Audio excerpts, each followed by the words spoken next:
visit of the President of Seychelles and not about other subjects, but I can understand that your question is addressing issues that have swirled around for a few days now.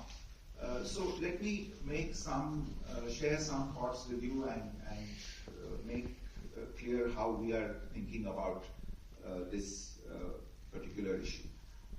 You are aware that India is a net importer in the oil and gas sector. We are a developing economy. We have to be conscious about our resource availability. Naturally, when you are dependent to the extent of 80-85% on an imported resource, you have to have concerns about the possibility of inflation driven by energy costs. So it's not surprising, therefore, that our foremost priority is to safeguard the interests of Indian consumers insofar as energy is concerned, to ensure that they receive adequate energy at the right price and through reliable and secure supplies. And our import policy insofar as energy is concerned is therefore driven entirely by these objectives. Now, you would also have observed that in recent years, the global economy has faced significant uncertainties, which have had a major impact on the stability of global energy markets. India, certainly, I would imagine a lot of countries around the world, if not every country, have a shared and common interest in ensuring stable energy prices and secure supplies. And in fact, I would underline that India is not just one of the largest consumers of energy, but it also plays an important role as a stabilizing factor in global energy markets.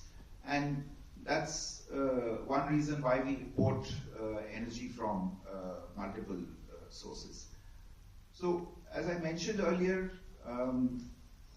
the key drivers of our energy policy are adequate availability, fair pricing, and reliability of supply.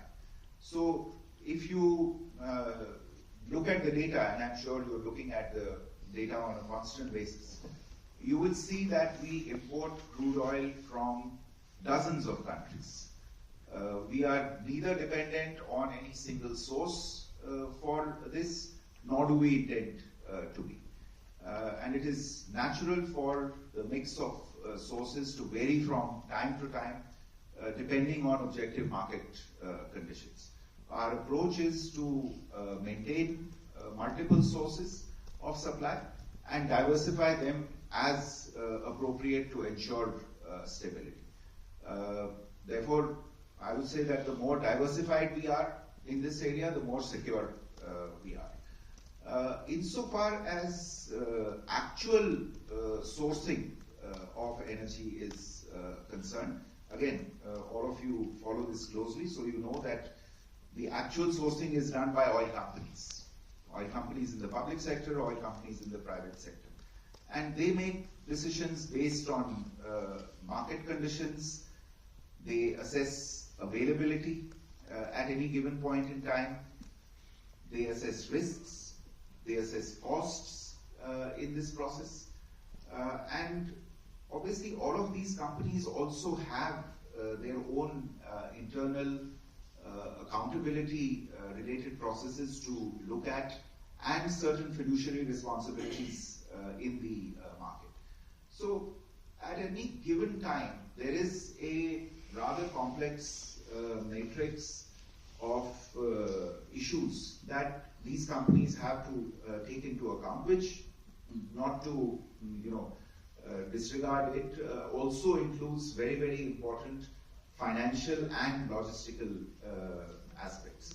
So I expect that what you will continue to see in this sector, in this area, is business choices being made based on these considerations that I have outlined. So what I can firmly and confidently say that whether it is the government or indeed our business, at the end of the day, national interest will be the guiding factor for us in our choices.